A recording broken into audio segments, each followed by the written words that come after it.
What is up, guys? WWE Fan 2000 Geo here on the Kings of Kings channel. This is going to be my Raw review of September 30th, 2013.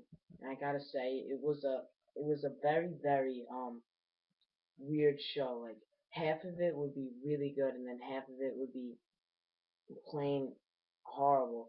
Let me just go just listen to a few of the stuff that was on this show. Yeah, CM Punk versus Big E Langston. Kofi Kingston versus Fandango, Curtis Axel versus R-Truth, Zack Ryder versus Alberto Del Rio, and Antonio Cesaro versus Santino Marella. And we also had a segment where, and you're hearing this right, Paul Heyman proposes to Ryback. So you can tell by that this show wasn't the greatest of shows, but there was a few highlights, and then there was of this show. So let's just get to the review. It's been a while since CM Punk has kicked off Raw, and yeah, CM Punk came out, and WWE is sponsoring the breast cancer thing again. They have the ring rope in pink, and they have the logo on the entrance ramp, and all the superstars have pink t-shirts and stuff. And I just feel that this is a great thing coming from a family who one of my relatives, which would be my mother, had breast cancer, and I thought that it was a great thing for WWE to do. And when I told my mom that they were sponsoring breast cancer, my mom really took it to heart. So it's a really cool thing that WWE is doing that. But CM Punk comes out and basically says that it was predictable of what Ryback and Paul Heyman were going to do to him last week, and that he will eventually get Paul Heyman and he will destroy him when he gets his hands on him at Battlegrounds, and he will beat Ryback. Then Brad Maddox comes out, and they exchange some words, and then out of all the people, Big E Langston comes out, and I'm like, what the hell? Why is Big E Langston coming on my TV screen? I was just like, what? Like, it's not like they've had any sort of interaction, CM Punk and Big E Langston, so I was like, what the hell? And I was just really confused, and, excuse me guys, and I was just like, there's not any other person that WWE could have gotten, but they had it out of all people done Big E Langston. So this basically sets up a match of Big E Langston versus CM Punk. It was an alright match. CM Punk, made Big E Langston look pretty good. I thought it was an alright to good match. CM Punk picks up the win afterwards. Then after that, we had Kofi Kingston versus Fandango. Very short match. I was expecting a pretty lengthy match between these two, but it was pretty boring match. And then after Kofi Kingston picks up the win, Bray Wyatt comes out and cuts a promo saying that he is going to take out Kofi Kingston while he's rocking on his rocking chair. And I thought that was a pretty cool thing. They haven't done much with Bray Wyatt after the SummerSlam feud. Actually, they haven't done anything. So I thought that it would be a pretty good idea to put him up against Kofi Kingston. Kofi Kingston works well with almost everyone in the ring, so I thought that it would be a pretty cool idea to do a Kofi Kingston and Bray Wyatt feud. After that, we go to a backstage segment where Brie Bella and Nikki Bella are talking or whatever, and then Randy Orton goes up to Brie Bella and says, "Congratulations on you and Daniel Bryan being fiance, because Daniel Bryan proposed to Brie Bella like over the weekend or whatever."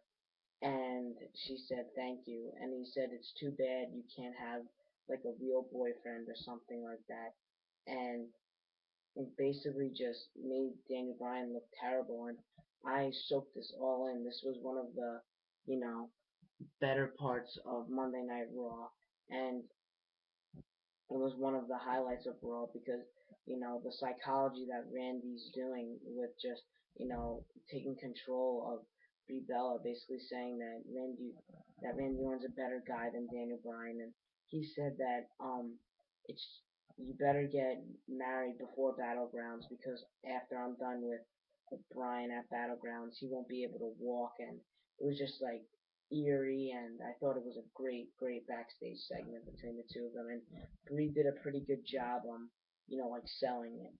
And then after that, we had the debut of the Los Matadores. Now, I know my first video uploaded on this Kings of Kings channel, I said how I wasn't looking forward to this uh, debut at all, and that I thought it was goofy, and was sort of right. I thought the entrance was really goofy. They come out with the bull towels or whatever, and they're shaking it around, doing a little dance sort of, and then smoke comes down from the stage, and you see this little bull running out of the stage, and he's dancing around, doing all this athletic jumps. It was like a kid or someone dressed up in a bull costume. They were jumping. He was like doing like flips and stuff like that, while the Los Matadores made it to the ring. I could totally tell that this entrance was kid friendly, sort of like the Tons of Funk entrance, but uh, it was alright. But this is where it gets good. I saw their wrestling skills, and I really liked the wrestling from them. The match that they had with 3MB was pretty good. I was very, very surprised by it, and I thought that these two guys have some talent and could go to the tag team, will be a pretty good asset to the tag team division. So I'm still a little iffy on them, but as far as their wrestling skills go, I thought that their tag team, double team moves, whatever you want to call it, were really good. So for the most part, they were good. Then we've had the segment of the night, the Rhodes family and Triple H and Stephanie McMahon uh, confrontation.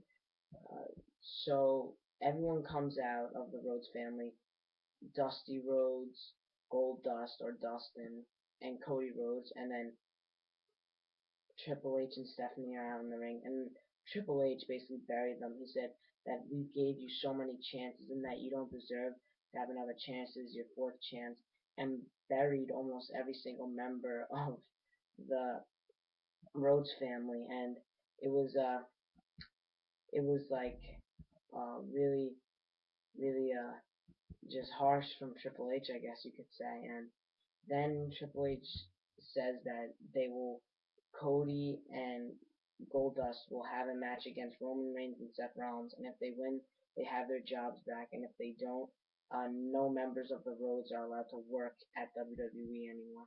So it's pretty high stakes at Battlegrounds between Cody Rhodes and Dusty. I mean, not Cody Rhodes and Dustin versus The Shield, and I'm really looking forward to this match because they Cody Rhodes and Dusty are just really two great wrestlers, as well as The Shield. So I thought that this was a really good segment. And then afterwards, The Shield came out and attacked all three members of the Rhodes family, just putting an exclamation point on them, saying that you're messing with the wrong people, I guess. So yeah, overall good segment. Then Curtis Axel versus R-Truth. I'm not going to go into depth with this. R-Truth wins. Basically what happened was CM Punk's theme song hit, and then Curtis Axel got distracted. R-Truth hit his finisher and won.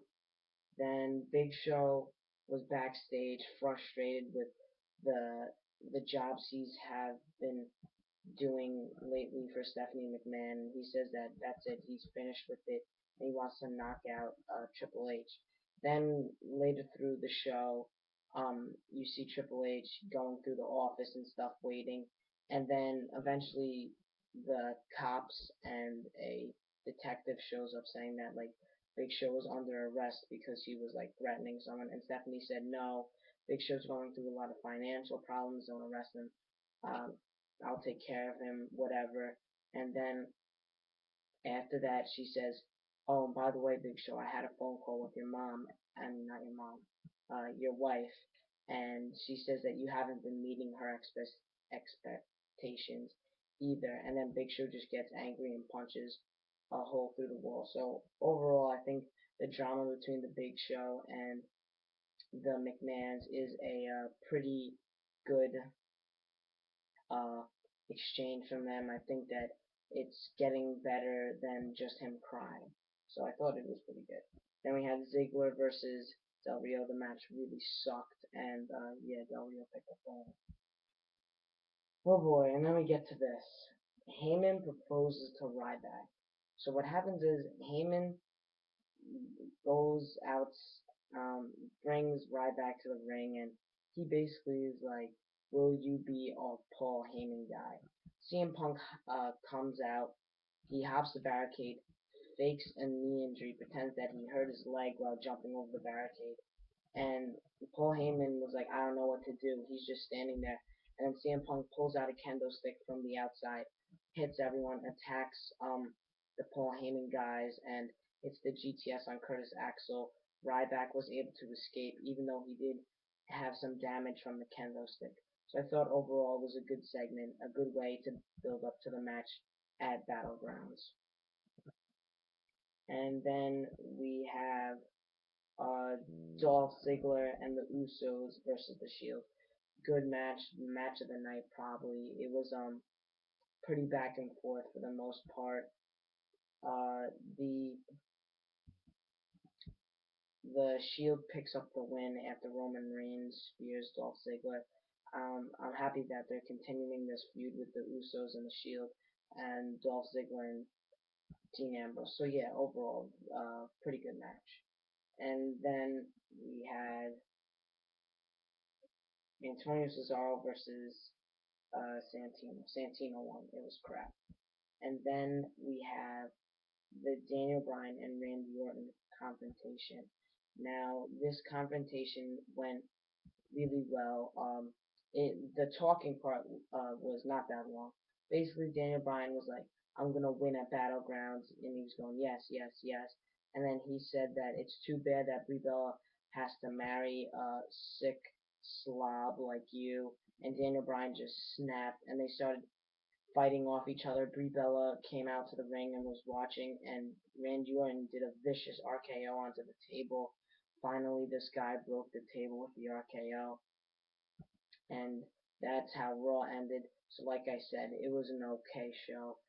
The matches were pretty crappy, but the the CM Punk and Paul Heyman stuff, which basically filled up two segments, the Rhodes and Corporation Angles, which was another segment, and then the Big Show stuff was pretty good. The Daniel Bryan stuff was pretty good. So you had five pretty good segments that came out of this. It was just the matches that really killed it. Like, I mean, come on, Del Rio and Zack Ryder, what is this? Like, you know, we couldn't have done like Del Rio versus Punk or whatever instead of Punk versus Big E, whatever. This is WWE Fan 2000 Geo. Subscribe to me and subscribe to the King of Kings, and you'll see me in my next video. Alright, see you guys later. Peace.